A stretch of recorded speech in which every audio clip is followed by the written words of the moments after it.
Hello and good morning, everyone, and welcome to your daily sit rep for Friday, the 2nd of January, 2026. I'm your host, Mike Shelby. Welcome to 2026, everyone. Happy New Year. Let's go ahead and jump inside the Beltway here. Robert has the day off, so I'll be taking over. Starting with FEMA, the Federal Emergency Management Agency, announced a $250 million grant under the new Counter Unmanned Aircraft Systems, or CUAS, grant program. And that $250 million grant was awarded between 11 states and Washington, D.C. for World Cup security. Combined with these new authorities that we previously talked about, the new counter UAS or counter drone authorities, which basically the feds are trying to push down to the local, state and local level. These grants will be used for detection, identification, tracking, and mitigation of drone threats by local and state law enforcement. The World Cup runs from 11 June to 19 July. Moving on over to the CDC, the Centers for Disease Control and Prevention, according to them, at least 7,000 people in medical facilities in 27 states were diagnosed with the drug-resistant Candida auris fungal infection as of the 20th of December. More than 7,500 cases were recorded in 2024. That was about double of what was recorded in 23, and that's up from 1,000 in 2022. Candida auris was initially reported in the U.S. in 2016. I don't know where it's from, but my first guess was, did this come from China? Moving on, more fallout here from this Somali fraud problem that we've seen at least in Minnesota, but we've heard a lot of stuff from Ohio and Washington State, and I'm sure many other states. White House Press Secretary Caroline Leavitt said that the Trump administration is considering denaturalizing Somali immigrants that are convicted for fraud. The Department of Homeland Security and the State Department are auditing right now Somali immigrant cases for any fraud committed during the naturalization process. Moving over to the far left here, there's a far left nonprofit group called Radical Guide. We've talked about them many times before. They announced the publication of a map of global far left, quote unquote, liberation spaces. They did this in a blog post on the 1st of January. Radical Guide's map is based on a registry of about 1,200 far left mutual aid networks, community centers, businesses, and autonomous zones across 75 countries. Won't necessarily give them a shout out, but you should go to this map and see if there's anything in your backyard. You want to talk about collection requirements here. The website is radical-guide.com, and it's called Navigate a Radical Map. Find liberation spaces worldwide, and there's a bunch of them in the United States, obviously. Probably worth your time this morning. Moving on, staying on the far left. Workers at United Natural Foods in Lancaster, Texas, voted to join the Teamsters Union on the 19th of December. According to a far left blog, other workers across United Natural Foods Incorporated's national network, including warehouse workers and drivers, have also been unionizing. And this matters. You say, well, what does this matter? There's some grocery workers in Lancaster, Texas, decided to join the Teamsters Union. Why does this matter? Remember, we've been talking about this for the past couple of years now. This goes back to Sean Fain, who is the director or the president of United Auto Workers. A couple of years ago, he started encouraging all of these unions to negotiate a contract expiration date on or about May 1st, 2028. And that is Socialist Workers' Day, otherwise called May Day. And you say, well, okay, so all these unions are negotiating an end of their contract on May 1st. What does that matter? Well, he's been setting up potentially, and it looks like there may be a general strike, which this is a long way off. I'm saying this is what he has been preparing now for at least the past several years. I think going back to like 2021 or maybe 2022 when we first started talking about it. And I know it's some years off, but let's think about 2028. We have this burgeoning color revolution, and I'll talk about them here in just a second, but they're going to get active again back in coming up in March. Actually, there was an X post the other day that looked up Google Trends for this keyword, no kings.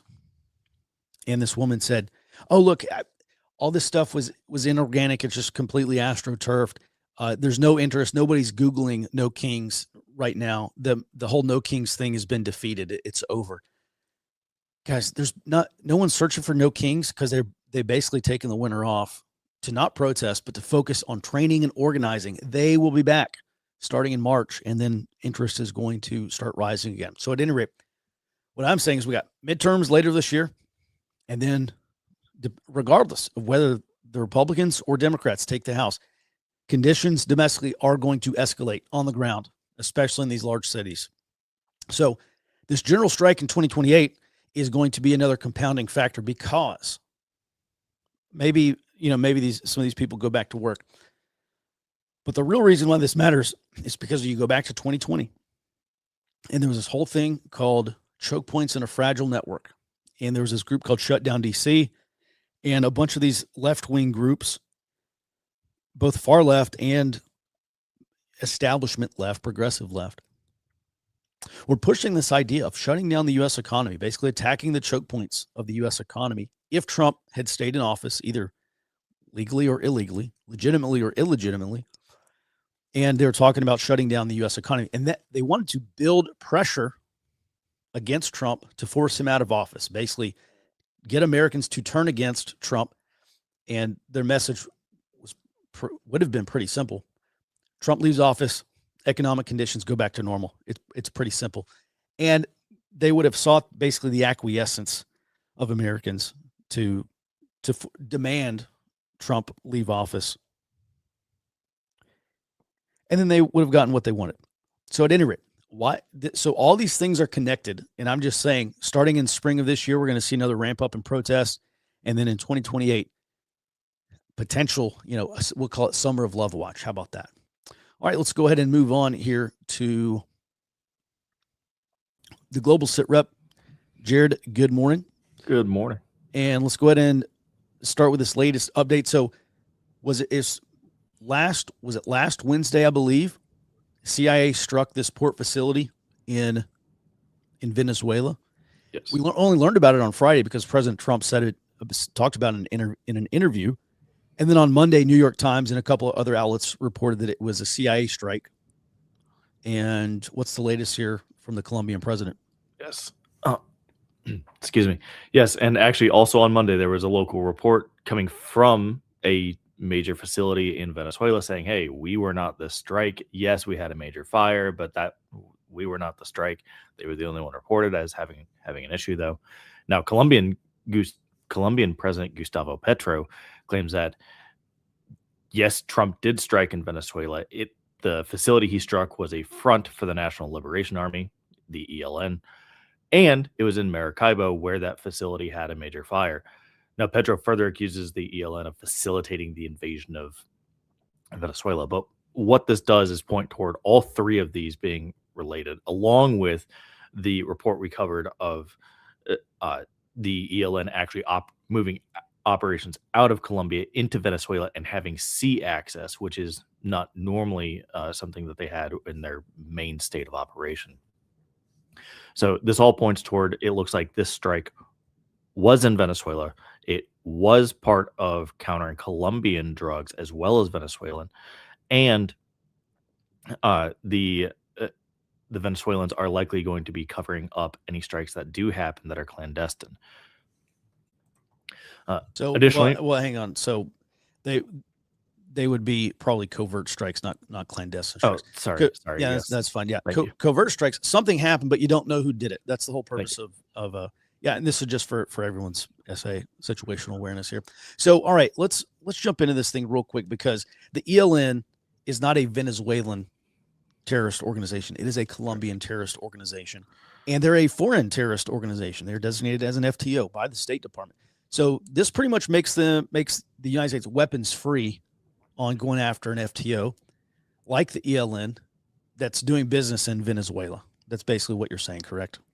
Yes, and we previously covered that the Venezuelan government appears to be letting the ELN actually become the government of some of these border states, which presents a gray zone of legality. If they're an illicit state, the U.S. may be able to strike them more similar to how the U.S. has done against the Houthis, which are not a recognized state in Yemen. if they are operating out of Maracaibo, that is a major port facility for Venezuela to actually get oil out. So there's a lot of interplay here as far as the blockade and counter narcotics operations. Um, th- yeah, this could spin up very quick into a multifaceted operation against numerous types of targets. Mhm. Sure seems to be the case. So let's just to put this in perspective. One reason why you would expect escalation here potentially is we had all these Coast Guards and Navy boats moving to this part of the Caribbean. And Jared, you talked about that very early. And then we moved a carrier strike group down there. Are they still down there, Jared? Do you know? Oh yeah, oh yeah. Okay. All right. So this is like the vice. This is like the vice grip on Venezuela.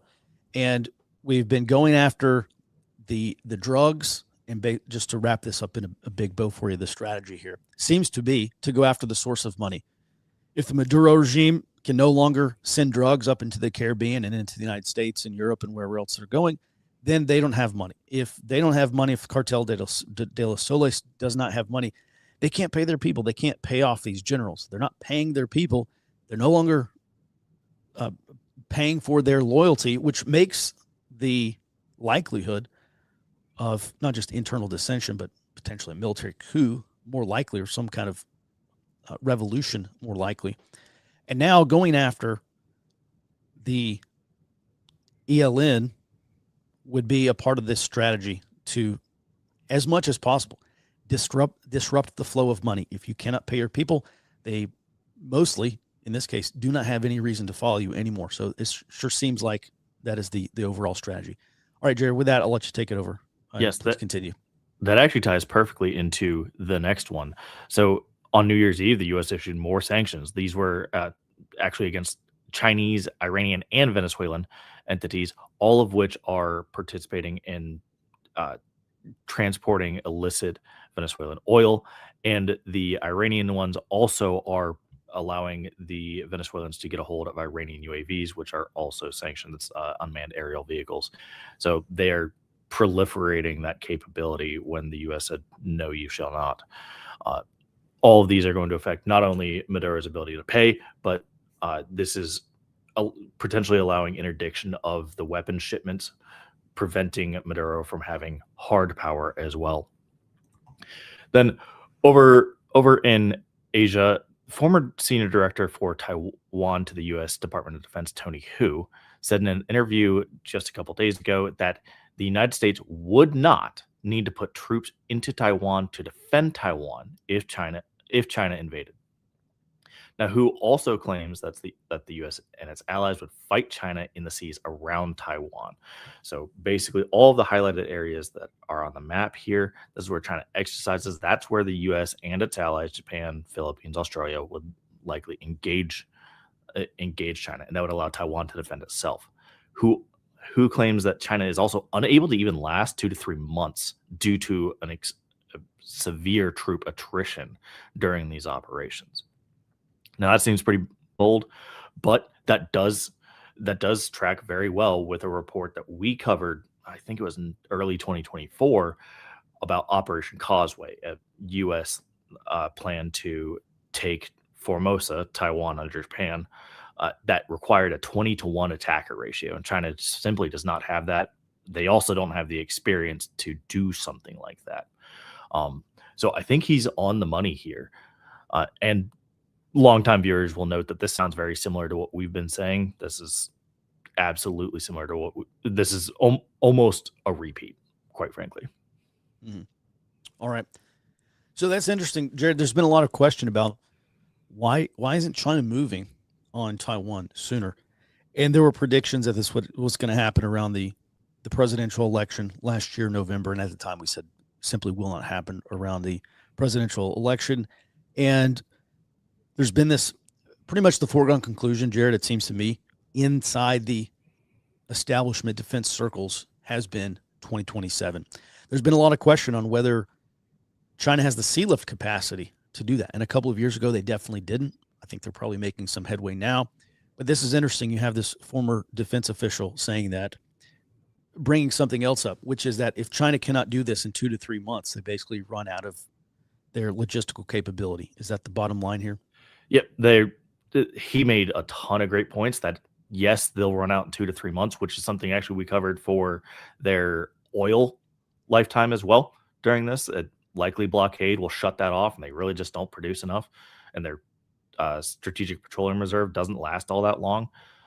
In addition to that, he brought up that Taiwan's brought on a ton of new capabilities that actually allow them to basically absorb a first strike and then prevent follow-on strikes, making it even harder for China to conduct all this. This is verbal deterrence against China, quite Mhm. frankly, saying you are incapable of doing this. Do not. Yeah.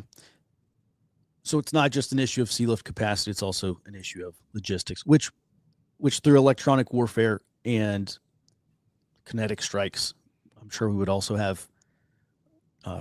China would not have a very fun time trying to sustain this conflict, even though it is so close to them. All right, and then last item here, moving on to Iran. We had a question on Wednesday about what's going on in Iran, and apparently there are some protests happening across Iran. And President Trump most recently said, if the Iranian regime starts shooting these protesters, that the United States is going to come in and stop them. What exactly did he say? He said the United States will come to their rescue. We are locked and loaded and ready to go, and that he left it at that. Presumably that'll be strikes, not necessarily boots on the ground, because that's a whole can of worms I don't think he's willing to open. Well, but I potentially strikes. Yeah.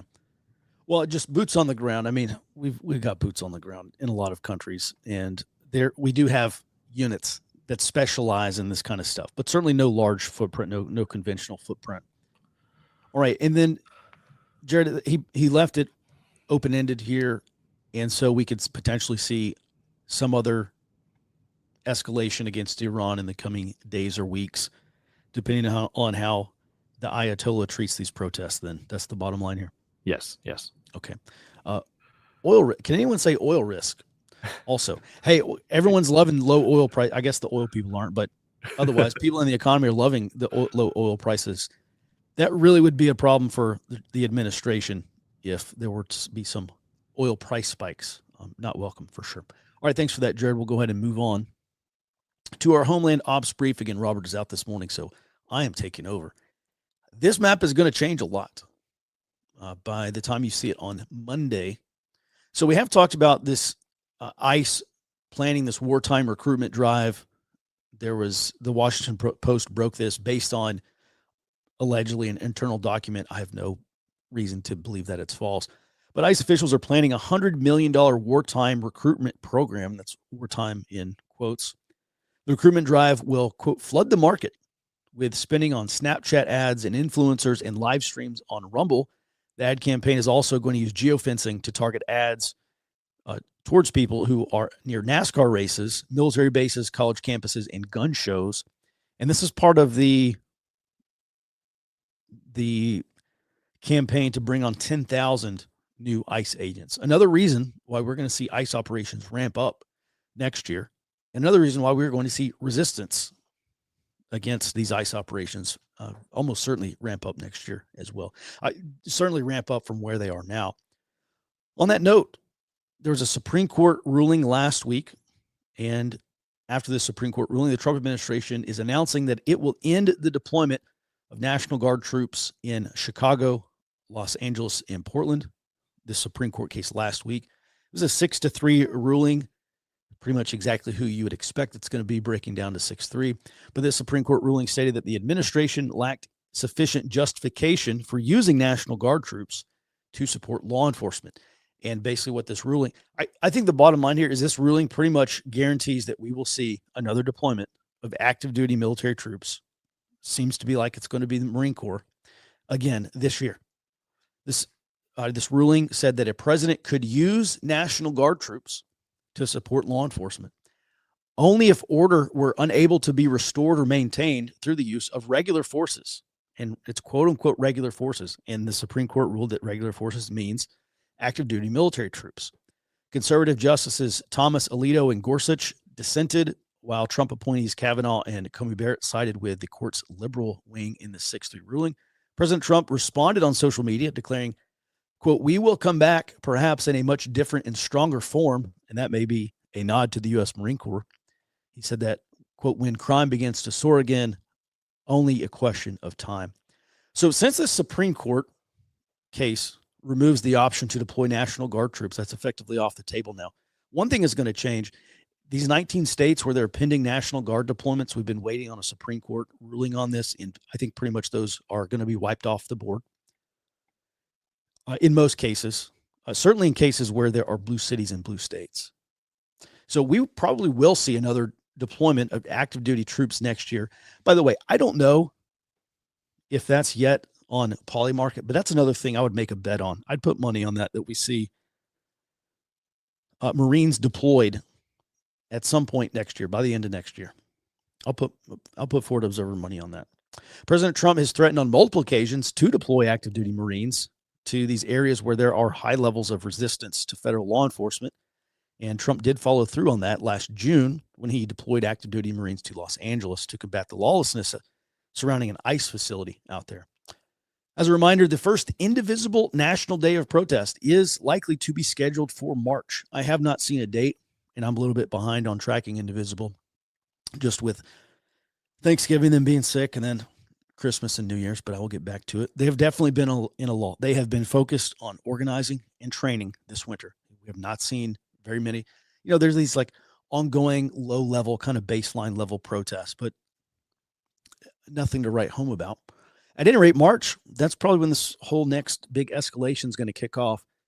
Just to be clear, these protests have been overwhelmingly peaceful, but organizers almost certainly hope to see some escalation from protests into more disruptive forms of mass resistance. So we're talking about things like occupations, blockades, other quote unquote nonviolent measures.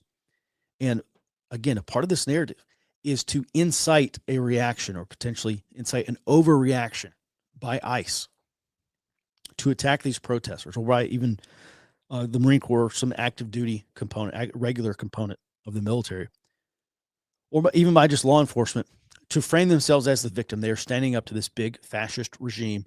They're the ones being attacked. And that is part of the narrative that they hope will bring more people off the sidelines into the resistance.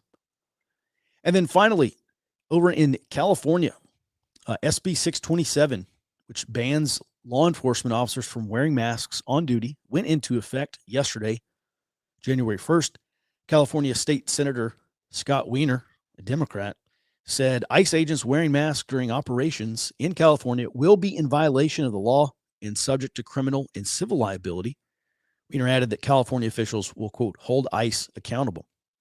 And this presumably will affect ICE agents who are conducting immigration enforcement operations and also wearing masks. Illinois is considering a similar law, and they are probably waiting to see the outcome of this California's anti-mask law, if California does attempt to enforce it. So potentially we could see maybe local or state law enforcement attempting to arrest ICE agents here, coming soon to a city near you in California. Enforcement could disrupt some ICE and Border Patrol operations in the next year, as California officials attempt to levy criminal or civil penalties against individual agents. The Trump administration is very likely to win a court battle due to the federal supremacy clause. So it appears that the Trump administration, at least according to Robert's analysis in this morning's report, looks like the Trump administration will probably win this court battle. All right, with that, we do have some questions over in the chat. And Jared, if you could help me tee those up as well. We do have some left over from yesterday, which we will get to. So the local chapter of Indivisible has established bank accounts for funding from private sources. Banks that are supporting direct action funding should be sanctioned. Well, here's part of the problem of sanctioning these bank accounts. These are protest organizations, and these protesters, they say, well, we're peaceful protesting. And 90% of them are, or maybe even 90 plus, maybe 95, 99% of them actually are.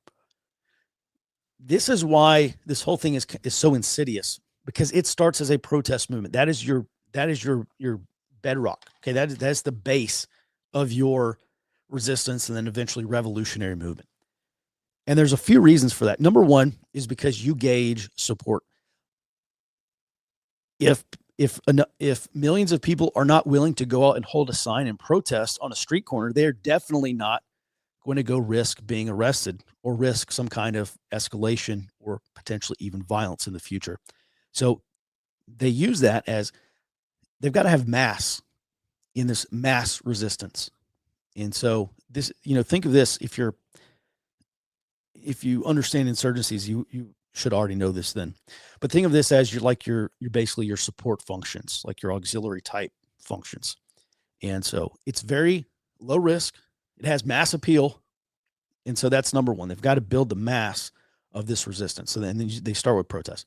The second thing that it really does is I saw a lot of people just fundamentally misunderstand color revolutions last year.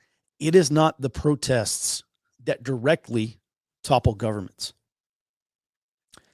It is the narrative. It is the narrative effects of mass protests, where you have members of the elite society, members of the government, members of businesses, basically those six factors of civil society, they say. What are they? Business, labor, academia. There's a few others. Civil service and military and police. I'm missing one, but those are the six factors. So basically what you're trying to do is get people to defect.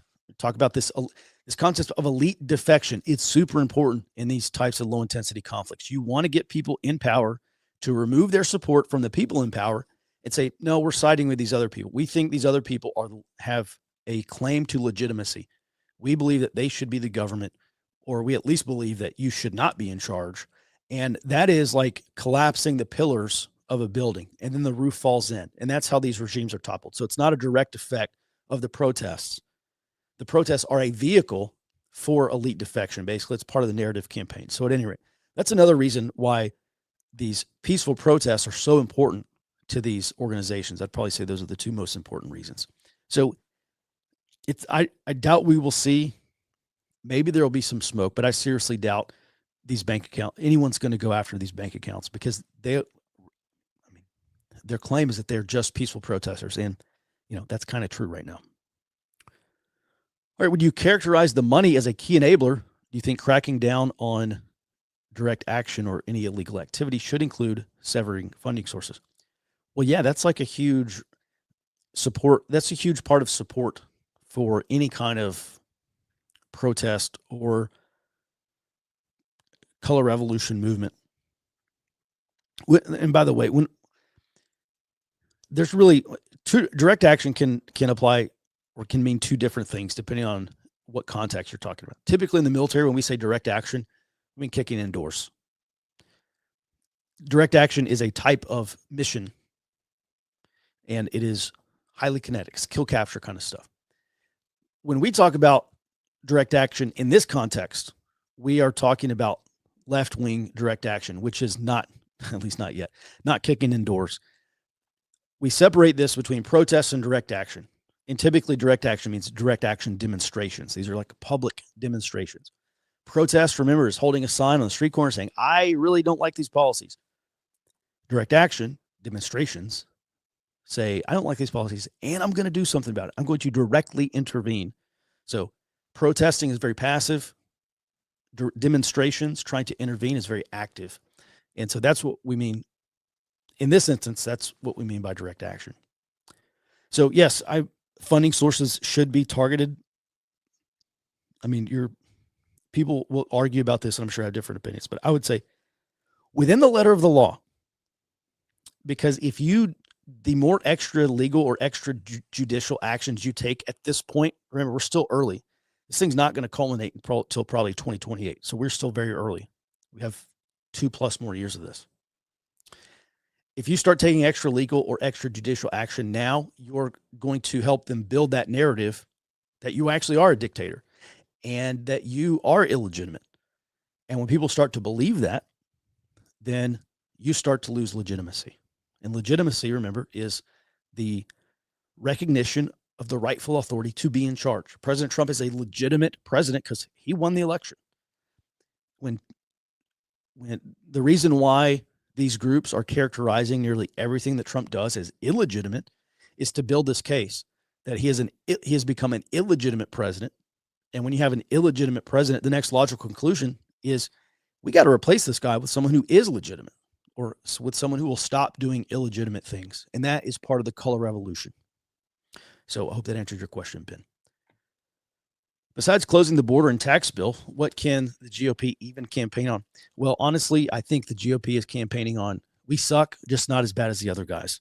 And that really seems to be the case. I hope that answers your question.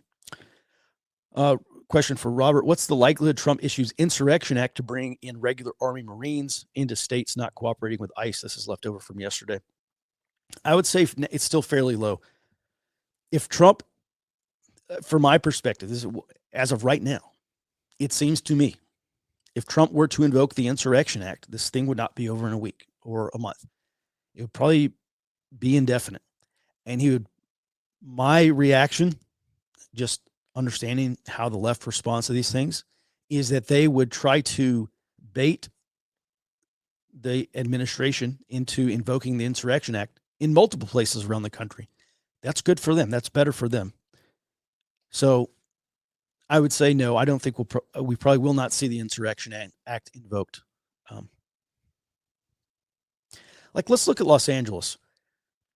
What is the reason why Karen Bass, the mayor out there, and Gavin Newsom, the governor out there, why did they come out and so vehemently oppose the lawlessness and criminality and violence that was happening out last June out at the ICE facility? There are several reasons, but I think one reason is they did not want to give the administration any justification to escalate. So I still think that's probably going to be the case. I don't think Trump will need to invoke the Insurrection Act. I think we probably will see the deployment of active duty troops. I know there's some Army units that are tasked with, it's called MACDIS. That's the mission type. It's the military assistance to civil disturbances. And basically they go in and they are basically under the control of civilian leadership, like a governor or maybe like local law enforcement or something like that. So I don't think Trump will need to. Now, 27, 28, I think the likelihood obviously goes up. All right, Trump cannot stay a third term legally. Obviously. Trump said it just a couple of weeks ago. He's like, all that stuff about a third term, Trump 28. I was just kidding about all that stuff. And we told you, do not take Trump literally on this. He just likes seeing the left get riled up and go nuts. And that's why he says and does a lot of these things. But Trump will not be, obviously, not going to be president again in 29. On a scale of 1 to 10, how far along is the point of discrediting and or making the U.S. government illegitimate? Well, okay. So it depends who you ask. I mean, if you ask the obvious leftist, the federal government's already illegitimate, but that is a relatively small fraction of society. What we're really looking for is a tipping point, and I would have to go back into the academic literature to tell you what that tipping point is. But I think most studies of insurgency say something like, basically the question is, at what level is popular support? Popular support does not have to be 51%. You do not have to have a majority of a country opposing a government to have popular support. In the case of insurgency, you can have as little as 15 to 25% of the local populace support the insurgent organization. And at 15 to 25% support in this area, an insurgency is probably going to be viable, because the insurgent groups, those networks, the insurgents, they get all of their support. They get most of their support, most of their direct support from the people who live around them, like intelligence and manpower and resources and services, all the things that the auxiliary and undergrounds do. And then in addition to that, they get external support from, typically it's foreign governments. Sometimes it's wealthy benefactors who are in exile from the country. They are citizens of that country, but they don't live there because it's not safe for them. And they funnel money into the insurgent networks. So at any rate, Bad Web, this is a great question. I would say it's not easily answered. And I would just say, on a scale of 1 to 10, I think we're still fairly low. Americans are conditioned to believe in elections. And of course, that belief is under some pressure on the left and the right. And we know that Congress has an extraordinarily low, I think it was like 17% approval rating for Congress last time I saw. So on a scale of 1 to 10, I would probably just have to say it's like pretty persistently 3 or 4, which is not good. But we're just conditioned to lend legitimacy to the government, and I think it's going to take a lot more effort and time for that to go up substantially. And I could be wrong, but let's see what happens. It may rise substantially after the midterms. I don't know. Bad way. I did not answer that question very well. I'll do better next week. Are there indicators the Chinese are providing training, funding, logistics to the far left for the 26 and 28 election seasons? Well, you know what? I don't know. I'm not sitting at FinCEN. I can't tell you. We don't have a counter threat finance cell. So I can't tell you if they are. I would say if China is trying to do that, it's obviously going to wind up in cash payments. It's not like they're just writing checks to these people. I would have to sit down and probably make out a list of potential indicators and potentially what we're seeing. Hey, on that note, one reason why everyone should be excited about this new early warning website we have coming out is it is going to enable a lot of cross-level participation. So people talking to people, sharing open source information on the site. And we are going to be able to publish our list of indicators. So if we publish a list of indicators and you see something that satisfies an indicator or collection requirement in this case, then you're going to be able to report that in through another channel. And that is going to help us maintain more kind of like a G2 kind of have a G2 kind of oversight on a lot of these things. Basically just high level intelligence. We're collecting lots of local information, putting it together, and then figuring out what it looks like at a higher level, like at a regional level, say. Going to be pretty good. All right, so Trump can send in the Marines, but not the National Guard. Am I hearing that correctly? That sounds backwards. Well, so the justification, and I don't know what law it is, Robert would know, but I was just reading through the Supreme Court document, their whatever document they published. And yes, your understanding is correct. The Supreme Court ruled that the National Guard cannot be called up in support of local law enforcement. So they cannot take part in basically law enforcement support role. So natural disasters, yes. Other things, yes. General security, probably. They cannot come in to support law enforcement missions unless regular component troops, like active duty, regular component military troops, are insufficient. That is what the Supreme Court ruled. And it does sound backwards. You would think the National Guard could be called up, but the letter of the law states regular forces. That is the where this court case hinged on, and that's what the Supreme Court ruled. Since when can a state make local law that's enforceable against the federal government? Well, I think that's what Robert was saying about the federal supremacy clause. So we'll see. Website and book update. Yeah, I'm catching up with Rob today. We're real close. Book update. I still think we're going to try to release this is the latest and probably final version of the Area Intelligence Handbook. We're going to release that on the 27th of January. So just another few weeks or so. The reason why I'm publishing this update to the Area Intelligence Handbook is really for a couple of reasons. The book that I published in 2023, which is kind of a general, hey, here's how to do your area study, and here's some area intelligence considerations. Like, here's what you should be looking at. It's still a good book, just for general baseline level knowledge. It does not address the challenges that you will face this year into 2028. And I'm talking about the results of the midterms, I'm talking about the 28 election and a potential color revolution. This latest update is much more focused on local political and social conditions. You have Mike sitting down at a table with you, and we're going to look at your area and determine your risk for activism, for militancy, for what is it? Man-made horrors beyond your comprehension, like actual low-intensity conflict stuff. So this book is geared towards understanding low-intensity conflict at your local level, and that's why it's got to be published. That's why it required an update. Hope that answers your question. In that vein, do you think some of the Bondi, or do you think someone like Bondi is up for doing the investigation to these groups before all this kicks off? I don't know, but I'll tell you, I know a lot of people have not been real happy with Pam Bondi.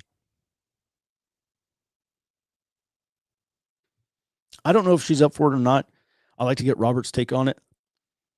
But it seems like there just is a certain level of entrenchment. And I think there's really two things going on here. The ability for career service employees, for civil service, for federal employees to shuffle their feet and not do what they're supposed to do and basically not respond to what their bosses wants them to do is very high. And so the two things that I think are going on there is number one is just entrenchment. You get a new boss. Hey, you know what? Wait a year or two and you might have a brand new boss. So you don't necessarily have to do what your boss tells you to do. And in most cases, I think, I don't know, I guess you could potentially be fired now because I know that was a big thing the Trump administration was trying to do. But I think there's a certain level of inertia there. And some of it probably is deliberate, or maybe most of it is deliberate. And then there's just a leadership issue. Like I look at Kash Patel and he's like flying his girlfriend around or whatever. And he's going to these UFC fights. And it seems like he is very distracted. It does not seem to me like he's a very good leader. And I would not want that job of trying to lead FBI agents exactly because of that entrenchment and that inertia that you will face. But it seems like he's very distracted, jet setting and flying around and going to these things that he's going to. So I think that's probably maybe the top two issues there. I'm not saying this. I think that also applies probably to Pam Bondi. She was the attorney general down in Florida, but DOJ, all these government agencies are just a massive beast. And if your subordinates are not fully on board with what you're trying to do, then their subordinates won't be. And I think that's part of the big problem is these are not, I don't know, it just seems like just replacing someone at the top of the pyramid does not necessarily cause the rest of the pyramid to follow along in suit. Like Mike to provide his thoughts on the legitimacy dichotomy posted above. Was that Bad Wabbit's question, Jared? I'm back there. I'll grab. Yeah, that's fine. We'll move on for now. Would exposing these fraud networks, for example, or that is video of empty facilities, is a good way to spread the word and stop it? Oh, yeah, 100%. Like X has been phenomenal for doing this. So just one point on this too. It is very easy to mistake ranting on Twitter or X for effective political action. I'm sorry, but your 50 follower account is not doing anything to move the needle for your local level. I'm at 51,000 followers and I have a very, very small footprint basically of people who see my tweets. Even then, it doesn't matter if my tweets get thousands, 10,000 likes. It does not matter. That is not political. That is not political. Excuse me. It's not effective political activism. So we have to translate all the backlash and the anger and resentment and the fed upness with what's going on. We got to translate that from online into your political and social circles at the local level, because that's the only thing that's going to change anything. Your rants on Twitter change nothing. How many likes you get on your post, obviously, don't change anything. So you cannot mistake online anger with real world action. And that's what we need. We've got to have real world political organizing. And that starts at your local level. A lot more to come on that about effective political organizing at the local level. Have you guys ever considered teaming up with S2 Underground? Yeah, we've been in contact. I've emailed him. We've emailed back and forth a couple of times. We don't have, obviously, any plans to team up or do anything right now. But if you have a suggestion, yeah, maybe we'd be open to it. Will the Somali be removed legally or extra legally? I'm just going to guess the average Somali is not going to be removed from this country. The Trump administration can talk about denaturalizing, and I'm sure some will be because they did that test case earlier this year. And they said they want between 100 to 200 denaturalizations per month. And those are rookie numbers. You got to pump those numbers up. I'm just going to go ahead and guess that the Somali community as a whole is not going to be rounded up and deported. They will be here forever, or they'll be here at least until the Trump administration ends.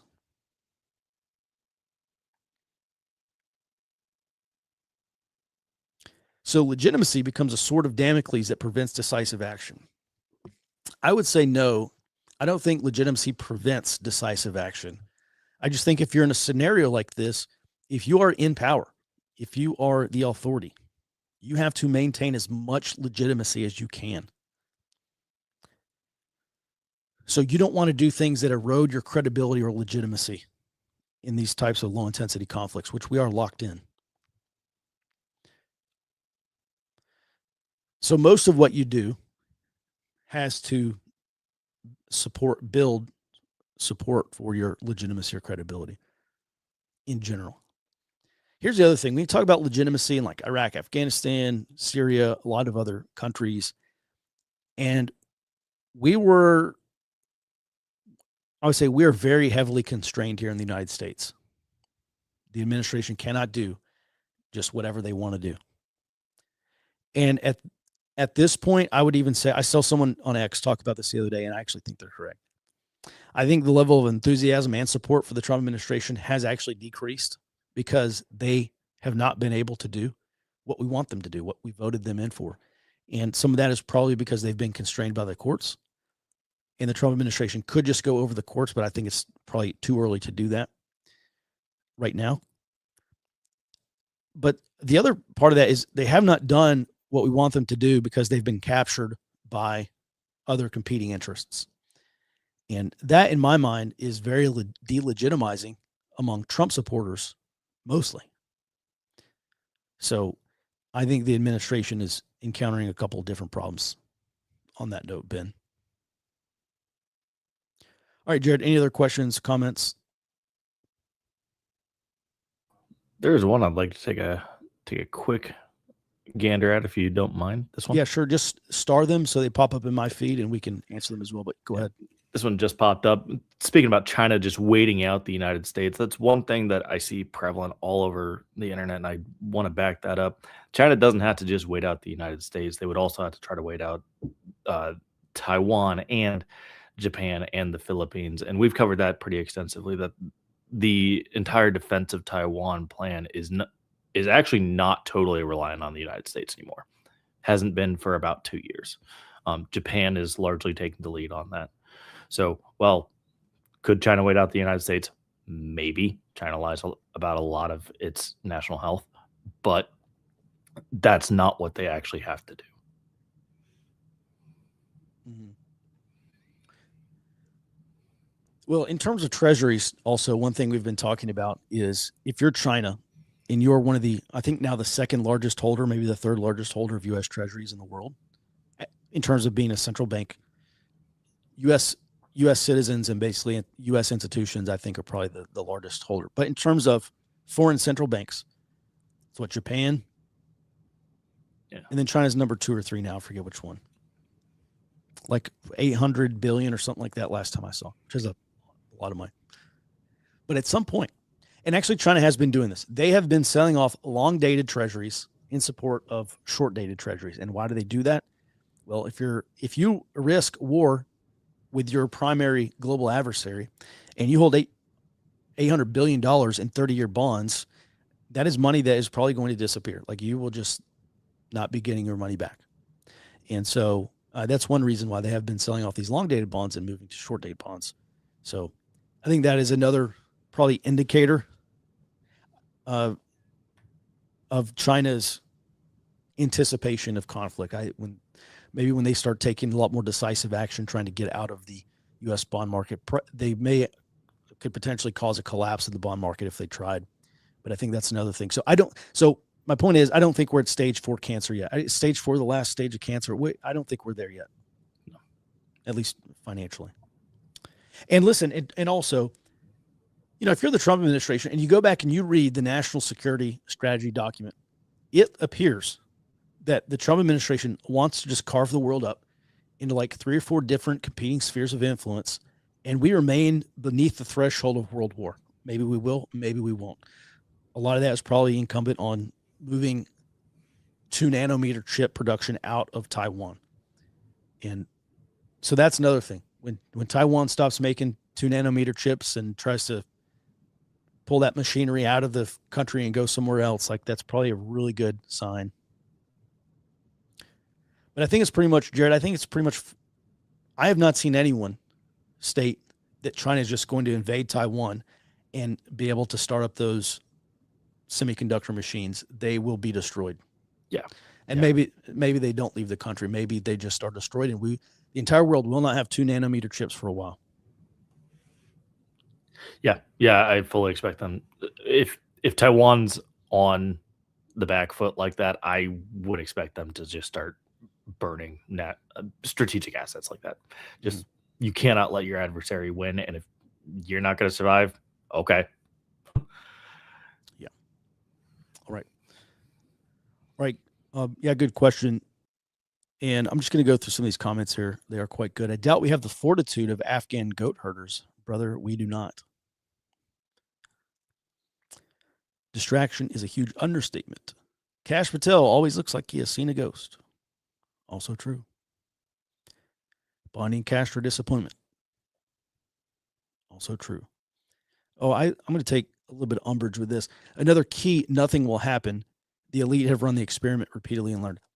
So listen, one of the things that Jack Goldstone has contributed to this whole conversation, and he didn't do this directly, but he and Peter Turchin also have been talking about for many years now, a breakdown of the elite consensus. And basically we have a fracturing of elites into elite, like establishment elites, and counter elites. And we saw this starting in 2016. I think Trump is very representative of the counter elite movement, at least nominally. But counter elites rallied around Trump in 2016. And we're seeing a continuation of that, like with Mamdani being elected in New York, and you have all these New York billionaires leaving the state, or leaving New York City. And I guess also in some cases leaving the state. And then you have this billionaire tax in California.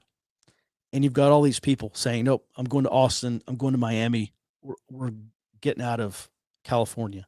And what's the guy's name? Gary Tan, who runs Y Combinator, which is like, I think probably the most successful startup accelerator company out there in existence. Maybe even them talking about maybe leaving San Francisco because of this and other things. And I think, a lot of people talk about the tech right. And I don't fully trust the tech right. I think some of them, their hearts are in the right place, but they're obviously not fully aligned with, I would say, the rest of the based right, or whatever you want to call them. But that is very indicative of a fracturing of elites. And yes, some of these elites are just changing sides for a while until the establishment elite regains some sanity, if that happens. And then they'll go back to being their little champagne socialists and liberals. But I am seeing a lot of billionaires really questioning this. And I think Bill Ackman is another one. Bill Ackman, lifelong Democrat, liberal, but he has really been trying to slam the gate on DEI and woke stuff, and basically just saying, look, you keep going down this path, it's going to get ugly. Do not do this. So I think there is a fracturing of elites. So when you say nothing will happen, something already is happening, and you have to understand, when you get a fracturing of elite consensus and you get the development of very firm balance between elites and counter elites, typically that leads to state breakdown. If elites and counter elites can regain an elite consensus, then you have maybe some stability or some normalization. I think the gaps are too wide. I think the fault lines are too wide between elites and counter elites. I do not see them getting back together and saying, oh, let's just all be the establishment, go along to get along elites anymore. I don't think that's going to happen. I think they've broken down. I think at this point they're diametrically opposed. They have mutually exclusive visions of the future of the country. And there will be a consensus regain. It will probably not happen before some level of state breakdown. That's what I think. Probably over the next 5 to 10 years. And it may be by 2028. We'll see. Hard to say. Because there's just so many structural factors going on. This is not a Trump thing. This is not, okay, well, we move on from Trump and everything goes back to normal, where there is no return to normal, not anymore. So what I'm trying to say is this is not just an incidental problem. Like Trump is not the incident, and you remove the incident and everything moves back to stability.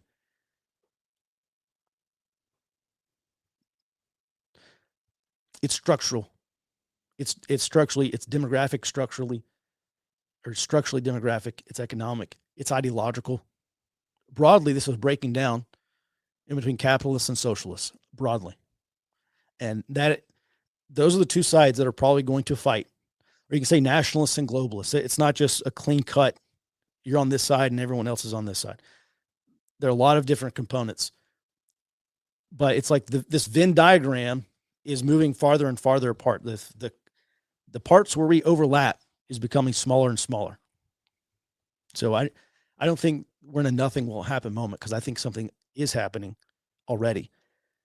And most people just can't see it because they don't understand the process of state breakdown. And they certainly don't understand the dynamics of what happens when you have a fracturing of elite consensus and then a fracturing of the political consensus. This country can't even agree on what a woman is, or how many Supreme Court justices should there be, or how many senators should there be.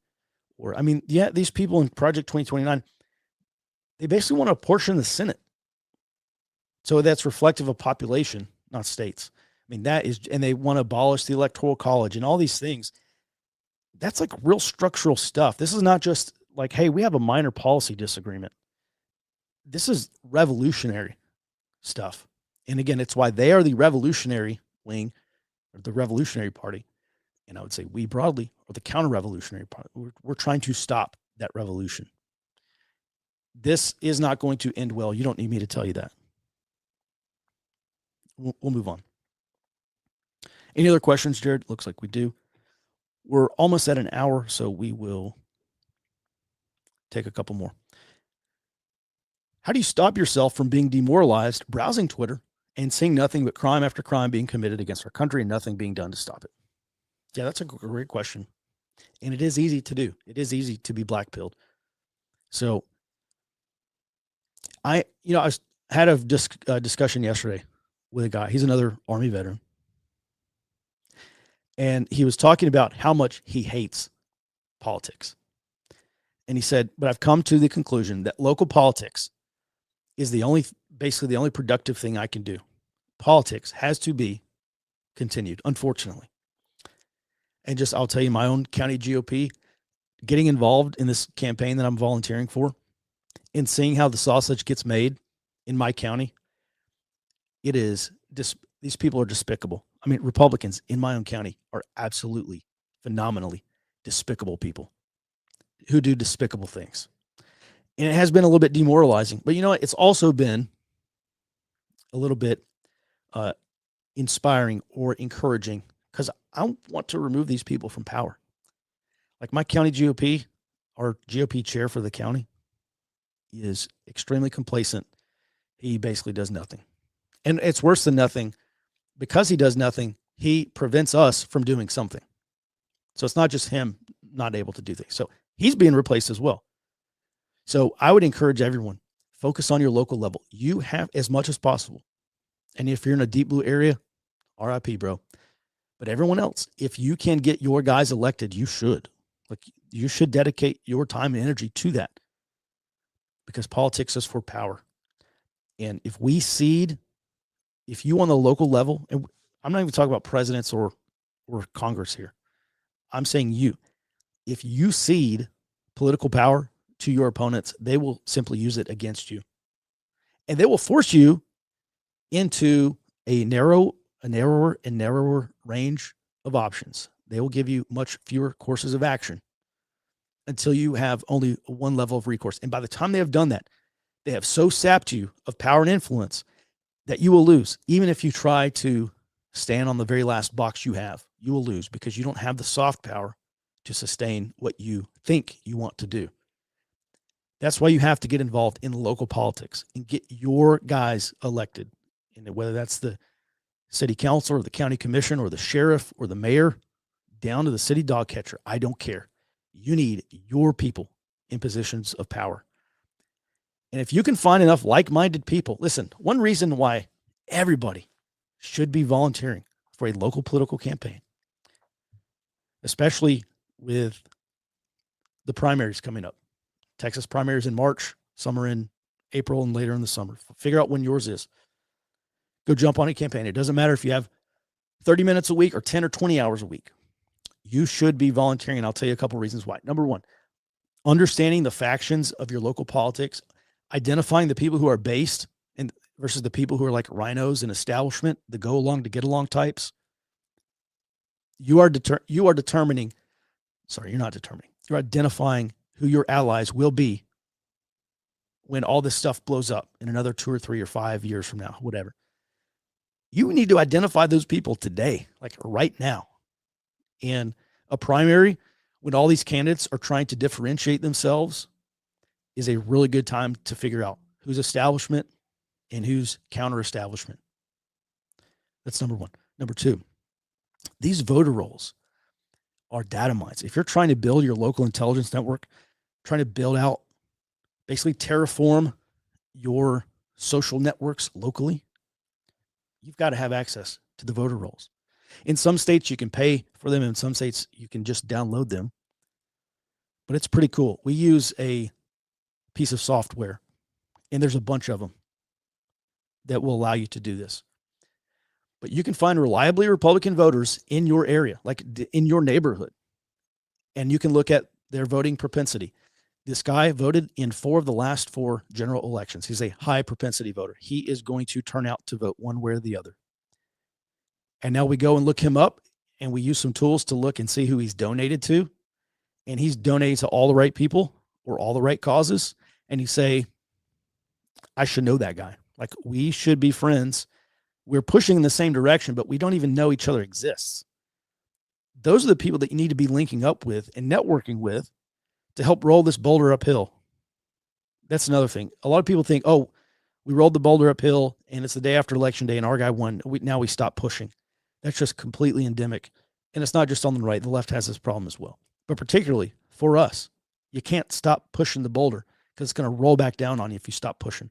So we need to get everyone pushing in the same direction until eventually you can roll the boulder over the hill. But it's not going to be probably anytime soon. I hope that answers your question. Don't be demoralized. Take action. Take decisive action. This is one area where you can actually have an impact. You can help a good dude get elected to local office and make a positive impact on your area. So, Mike, concerning the pillars of authority, social, governmental, financial, taking in all 3 elements, how far along the same insurrection line are we? Well, we are still very early. This is not a linear, I don't think this is necessarily a linear scale. Like where you have to progress from 4 to 5. And if you're at 5, you have to progress to 6. I think we are in a situation where we could go from 4 to 9 pretty quick. So we'll see. I still think we're probably at like a 3 or 4 out of 10. 10 being like we're in it. This is the conflict, however that manifests itself in the future. 0 being we have reestablished the national consensus. What is an American? What type of economic system do we have? So on and so forth. So I'd say we're probably at a 3 or 4. There's no Ford Observer coffee. Not yet. There will not be. Actually, you know what? I was talking to Rob several months ago, and he's like, yeah, man, like you need your own coffee. And I was, no, dude, we will not have coffee. But listen, if you are a based coffee supplier, let us know. What kind of president does America need right now? Is it Washington? Is it Lincoln? It was definitely not Lincoln. I don't know, man. I really don't know. Another Washington Listen, I think we are. George Soros said back in 2020, he said that the United States was in a revolutionary environment. He actually said this 10 months prior to the election, and he said, in a revolutionary environment, 10 months is forever, or something to that effect. Or 10 months is forever in a revolutionary environment. We're still in that revolutionary environment. And the stuff that I've just seen online, and this is just one indicator, but people who were like prior to 2020, like pretty normie, and after 2020 got a little more based, but they're still kind of like centrist-ish. When I see them on their public X accounts saying, I've had enough, this is it, we cannot go on like this, in a period of 5 years, going from like, yeah, actually President Bush was a pretty good president, to the stuff has to stop immediately, that is very, I would say, personally encouraging for me to see people who 5 years ago were centrists now coming around to this realization that if they stay centrist, they're going backwards. And the only way to go forwards is to run forwards really, really fast. That's not disheartening for me. So we probably will need a Washington, honestly. We probably will. We may get one.